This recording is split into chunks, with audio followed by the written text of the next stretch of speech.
Seja muito bem-vindo. Você acompanha agora os principais destaques internacionais dos últimos dias.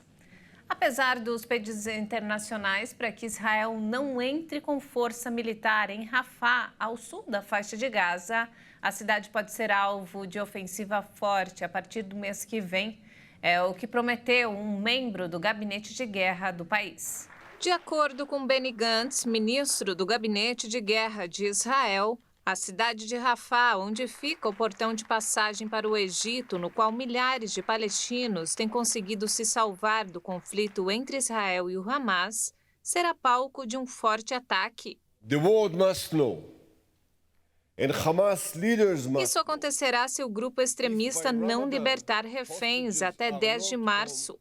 O início de uma festa religiosa no mês sagrado para os muçulmanos. O mundo deve saber e os líderes do Hamas devem saber. Se até o Ramadã nossos reféns não estiverem em casa, os combates continuarão em todos os lugares, incluindo a área de Rafah, prometeu Gantz durante uma conferência de líderes judeus americanos. Governos estrangeiros têm pedido que Israel evite atacar Rafah, a última cidade na faixa de Gaza que não foi invadida por tropas terrestres nos 4 meses de guerra. Esta é a primeira vez que o governo israelense estabelece um prazo para sua ofensiva à cidade, onde estão refugiados a maioria dos palestinos deslocados.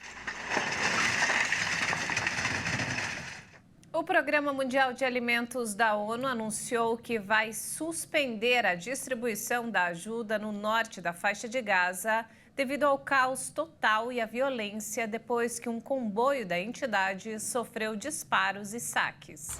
O PMA já tinha suspendido a distribuição de alimentos há 3 semanas na região, devastada por mais de 4 meses de guerra. A operação tinha sido retomada no domingo, mas um comunicado da entidade revelou que os caminhões têm sido atacados e saqueados.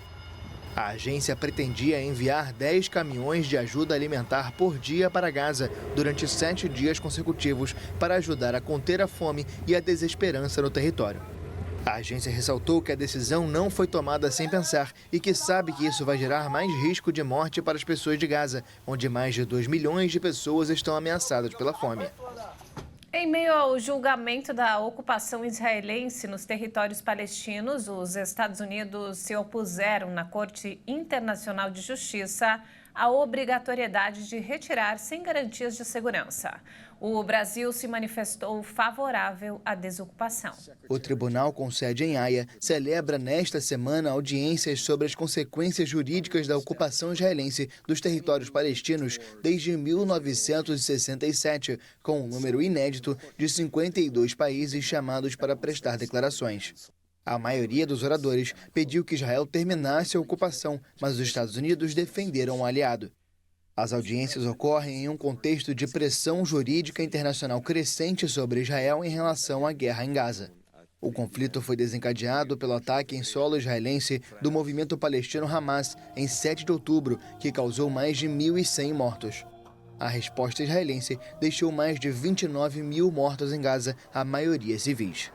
Os Estados Unidos afirmaram discordar em relação às declarações do presidente Lula, que comparou os ataques de Israel na faixa de Gaza ao Holocausto. O porta-voz do governo norte-americano, Matthew Miller, afirmou que os Estados Unidos não acreditam que um genocídio tenha ocorrido em Gaza e que o país busca o fim do conflito e o aumento da ajuda humanitária para os civis na região.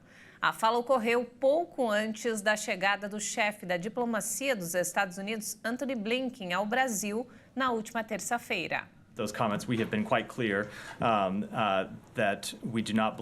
Deixamos bem claro que não acreditamos que tenha ocorrido genocídio em Gaza. Queremos que o conflito termine o mais rapidamente possível. Queremos ver o aumento da assistência humanitária de forma sustentada aos civis inocentes em Gaza. Mas não concordamos com esses comentários. A fala de Matthew ocorre pouco antes da chegada do chefe da diplomacia dos Estados Unidos, Antony Blinken, ao Brasil. No último domingo, Lula acusou Israel de cometer um genocídio contra os palestinos na faixa de Gaza e comparou a ofensiva israelense ao extermínio dos judeus pelos nazistas. Israel, que recebe apoio militar e diplomático dos Estados Unidos, declarou Lula persona non grata. Em meio a uma crise diplomática com Israel, o presidente Lula recebeu em Brasília, na última quarta-feira, o secretário de Estado dos Estados Unidos, Antony Blinken. O encontro no Palácio do Planalto durou cerca de 2 horas e terminou sem declarações à imprensa. E o Brasil pediu à Corte Internacional de Justiça, em Haia, que declare como ilegal a ocupação dos territórios palestinos por forças militares de Israel. Para o governo brasileiro, a ocupação, que dura desde 1967, viola as leis internacionais e o direito à autodeterminação do povo palestino. De acordo com a Agência Brasil, o governo brasileiro se manifestou em audiência pública na CIJ. A representante brasileira disse que o país espera que o tribunal reafirme que a ocupação israelense dos territórios palestinos é ilegal e viola obrigações internacionais por meio de uma série de ações e omissões de Israel. A diplomata acrescentou que práticas persistentes da ocupação de Israel nas terras palestinas equivalem à anexação daqueles territórios e pediu que a corte leve em conta medidas como o confisco de terras palestinas, a destruição de casas dos palestinos, a construção de colônias israelenses e do muro na Cisjordânia. O governo brasileiro também destacou que o estabelecimento de 2 sistemas jurídicos distintos, um para os colonos israelenses e outro para os palestinos na Cisjordânia ocupada, representa uma discriminação contra o povo palestino. A CIJ realiza audiências públicas até a próxima segunda-feira para ouvir 52 países sobre uma consulta que a Assembleia Geral da ONU fez aos juízes do Tribunal Internacional. Em um documento enviado à Corte, Israel condenou a resolução que determinou a análise do caso, dizendo que a decisão representa uma distorção da história e da realidade atual do conflito israelense-palestino e que, por isso, prejudica a construção da paz. E falando agora sobre o conflito no leste europeu, que completa 2 anos hoje, moradores de cidades próximas a Avdiivka enfrentam um dilema com o avanço das tropas russas: fugir ou resistir. De acordo com autoridades, o fluxo de veículos deixando a região vem aumentando, assim como a angústia dos que ficam. Em Selidov, tudo é incerteza e angústia. Esta cidade ucraniana da região de Donetsk fica a 30 quilômetros a leste de Avdiivka, recentemente conquistada pelo exército russo após meses de resistência de Kiev. Um ataque na semana passada ao hospital local matou uma mulher grávida de 36 anos, além de uma mãe e seu filho de 9 anos. O funcionário diz que após os últimos ataques, cerca de 20 dos 350 funcionários que ainda trabalhavam no local anunciaram a intenção de deixar a cidade. É impossível se acostumar, mas nossa equipe é experiente porque desde o início da guerra em 2014, nosso hospital está muito próximo do centro de operações. Nosso hospital é o mais próximo do aeroporto de Donetsk. À medida que os combates se aproximam, a polícia enfrenta a difícil tarefa de retirar civis e entregar os corpos dos mortos para suas famílias. A poucos quilômetros de Avdiivka, as tropas ucranianas estão cavando novas linhas defensivas. Enquanto isso, os moradores de Selidov enfrentam o mesmo velho dilema: fugir ou resistir.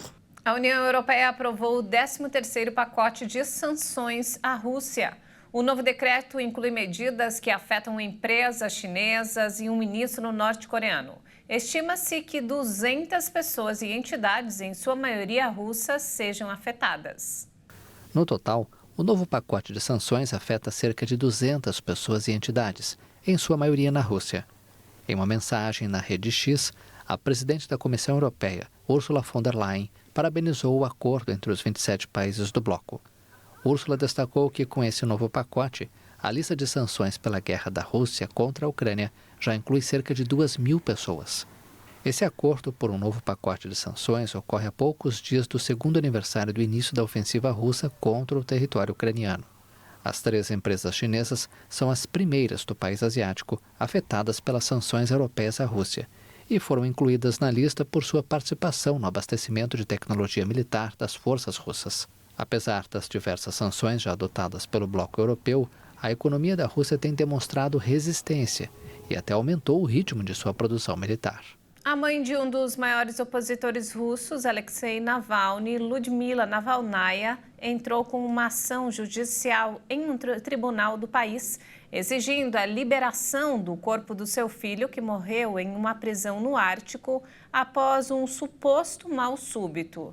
Desde então, o governo russo diz que não entregará o corpo até concluir a investigação da causa-morte. Desde a morte em uma prisão do Ártico, anunciada em 16 de fevereiro, a mãe de Navalny e um dos advogados têm tentado em vão recuperar os restos mortais do ativista. Investigadores russos afirmam que não vão entregar o corpo antes de pelo menos 14 dias para realizar uma perícia. Mas juristas dizem que esse prazo pode ser prorrogado por semanas. Putin até agora não falou publicamente sobre a morte de seu principal opositor. Я обращаюсь к вам, Владимир Путин. Eu apelo a você, Vladimir Putin, porque a solução só depende de você. Me deixe finalmente ver meu filho. Eu peço que o corpo de Alexei seja liberado imediatamente para que ele possa ser enterrado com dignidade. O presidente dos Estados Unidos, Joe Biden, está considerando sanções adicionais contra a Rússia após a morte do líder da oposição, Alexei Navalny. A afirmação ocorre depois da morte do líder da oposição, Alexei Navalny, em uma prisão no Ártico. Biden responsabilizou diretamente o presidente russo, Vladimir Putin, pela morte de Navalny.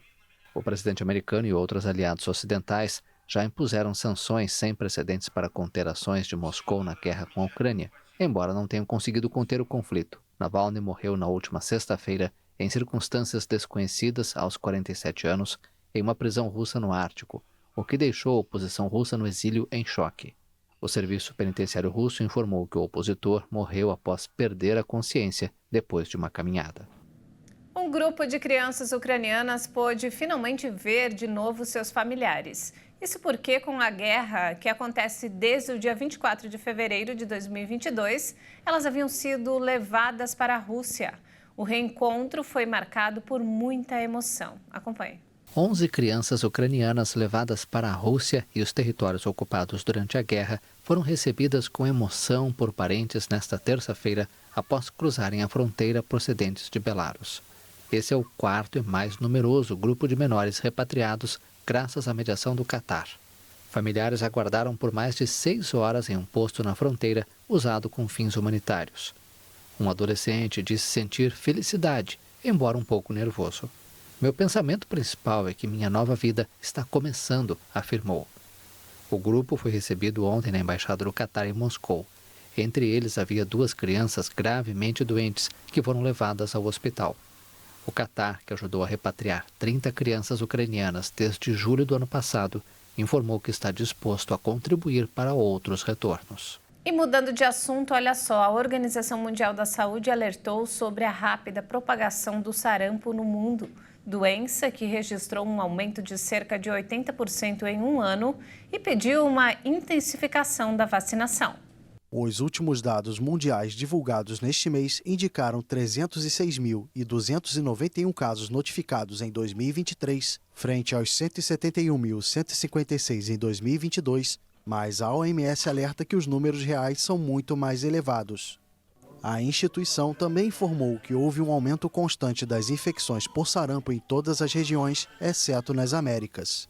O recrudescimento dessa doença viral altamente contagiosa, que pode provocar complicações mortais e se propaga por via aérea, é atribuído a uma diminuição da cobertura vacinal durante os anos de Covid. A prevenção do sarampo requer que 95% das crianças recebam 2 doses da vacina. Mas a cobertura vacinal cresceu apenas 83% a nível mundial e não recuperou o nível de 86% registrado em 2019. A OMS destacou que houve 51 epidemias importantes de sarampo em 2023, contra 32 ocorridas em 2022. E olha só que bacana, a NASA está em busca de candidatos de pessoas que topem viver em Marte. Se você se animou com a possibilidade, calma. A princípio, se trata de uma simulação para americanos ou residentes. A missão simulada está prevista para acontecer na primavera de 2025. É a segunda missão chamada de Analogia de Exploração da Saúde e o Rendimento da Tripulação. No experimento, 4 pessoas serão selecionadas e vão viver durante um ano no Centro Espacial Johnson, da NASA, em Houston.